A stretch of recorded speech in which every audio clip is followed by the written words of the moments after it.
இன்றைக்கு நாம் நினைக்கிறோமே, பாரதிய ஜனதா கட்சியோடு அன்றைக்கு கூட்டணி வைத்திருந்தால் 30 இடங்களை நாம் வெற்றி பெற்றிருக்க முடியும். இதையெல்லாம் நாம் வருடத்திலே நினைவூட்டினோம். அது சகோதரர் வேலுமணி கூட ஒரு முறை அந்த கருத்துக்களை வெளிப்படுத்தினார். அதற்கு பிறகு நாங்கள் எல்லாம் தேர்தல் முடிந்ததற்கு பிறகு நம்முடைய கழக பொதுச் செயலாளரை சந்தித்தோம். சந்தித்ததற்கு காரணமே, கழகம் தொய்வோடு இருக்கிறது.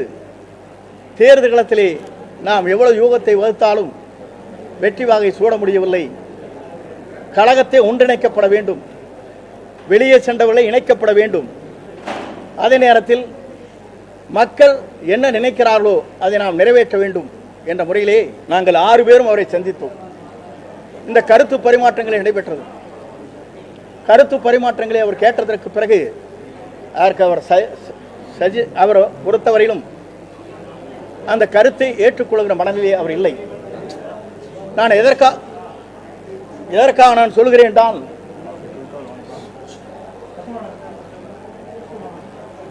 இது எதற்காக நான் சொல்கிறேன் என்று சொன்னால், மறப்போம், மன்னிப்போம். வெளியே சென்றவளை நாம் அரவணைத்தால் மட்டும்தான் இந்த தேர்தல் களத்தில் நாம் வெற்றி பெற முடியுமே தவிர, இது நம்முடைய தலைவர்கள் நமக்கு கற்றுத்தந்திருக்கிற பாடம்.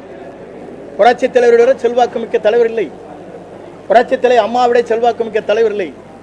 2019, 2010 நாம் டெபாசிட் இழந்ததற்கு பிறகு கோவையில் நடைபெற்ற கூட்டம் என்பது, கோவை குலுங்கியது, மதுரை நடுங்கியது, திருச்சி திரும்பியது என்று அவருடைய கூட்டம் என்பது 15 லட்சத்திற்கும் மேற்பட்டவர்கள் அந்த கூட்டத்திலே கலந்து கொண்டார்கள். அப்படி கலந்து கொள்கிற போது கூட அன்றைக்கும் கூட்டணி வலிமையாக வேண்டும், வெளியே சென்றவர்களை கொண்டு வர வேண்டும் என்ற நோக்கத்தோடு தான் தேமுதிகவை அன்று அழைத்து பல்வேறு பேச்சுவார்த்தை நடத்தி, அவரோடு கம்யூனிஸ்ட் கட்சியை சார்ந்தவர்கள், மதிமுகவை சார்ந்தவர்கள் இணைத்து வெற்றி வாகை சூடுவதற்கு ராஜதந்திரத்தோடு அவர் நல்ல யூகத்தை வகுத்து வெற்றி பெற்றார் என்பது வரலாறு இருக்கிறது. அதற்கு பிறகு 16 அவர்கள் அப்படித்தான் வெற்றி பெற்றார். ஆனால் இன்ற நிலை அப்படி அல்ல. வெளியே சென்றவர்களை நாம் அரவணைக்க வேண்டும். வெளியே சென்றவர்களுக்கு சென்றவர்கள் வேண்டுகோளை அதைத்தான் வைக்கிறார். நான் ஒன்றே உங்களிடத்தை சொல்ல விரும்புகிறேன். அவர் வைக்கின்ற வேண்டுகோள் எந்த கண்டிஷனும் இல்லை. எங்களை ஏற்றுக்கொள்ளுங்கள், உங்களோடு இணைந்து பணியாற்றுகிறேன், நாட்டு மக்கள் நலன் கருதி, தொண்டர் நலன் கருதி நாங்கள் எந்த தியாகத்தையும் செய்ய தயாராக இருக்கிறோம் என்று பல்வேறு மேடைகளும் கடிதங்கள் மூலமாகவும் அவர் நமக்கு கொடுத்து கொண்டே இருக்கிறார். அப்படி கொடுத்து கொண்டிருக்கிற போது எல்லோரும் என்ன செய்வது என்று நாம் தவித்துக் கொண்டிருக்கிறோம். யார் இதை பற்றி சொல்வது என்ற நிலையில்தான் இன்று மனம் திறந்து பேசுகிறேன் என்று இங்கே உங்களிடத்திலே நான் சந்தித்துக் கொண்டிருக்கிறேன்.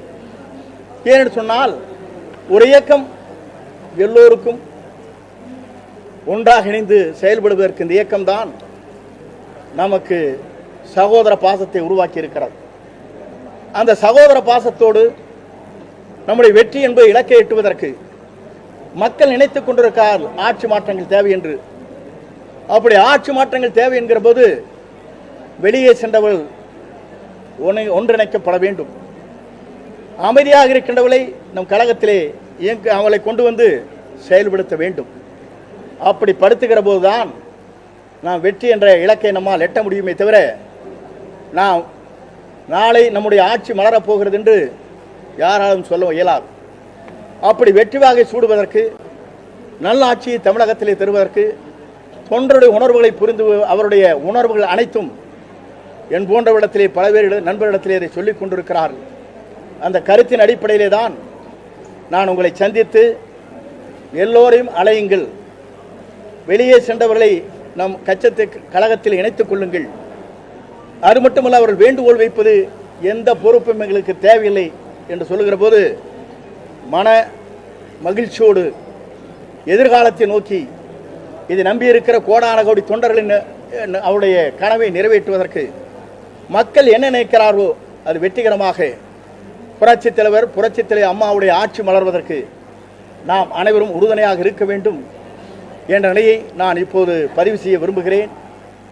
அப்படி செய்கின்ற போது அதற்கு கால அவகாசம் விரைந்து அதை முடிக்கப்பட வேண்டும்.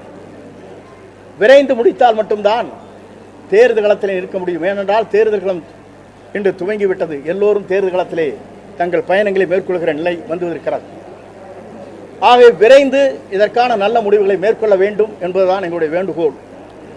அப்படி விரைந்து அந்த முடிவுகளை மேற்கொள்ளவில்லை என்றால் இதற்கு இந்த மணலில் இருக்கின்ற அனைவரும் ஒருங்கிணைந்து அதை செயல்படுத்துவதற்கு நாங்கள் அனைவரும் முன்னின்று அந்த பணிகளை மேற்கொள்வோம். அதோடு மட்டுமல்ல, இந்த பணிகளை சரியான முறையிலே எல்லோரும் ஒருங்கிணைப்பதற்கு நாம் கொடுக்கப்பட்டிருக்கிற கால அவகாசத்தில் அது செய்யவில்லை என்றால் நாட்டுடைய மக்களை, தொண்டர்களை எதிர்பார்க்கின்ற புரட்சித்தலைவருடைய அம்மா புரட்சித்தலைவருடைய ஆட்சி மலர்வதற்கு அது ஏதுவாக அமையாது. ஆகவே அதை அமைப்பதற்கு என்னுடைய வேண்டுகோள் ஒன்றே ஒன்றுதான், விரைந்து அதை செய்யப்பட வேண்டும்.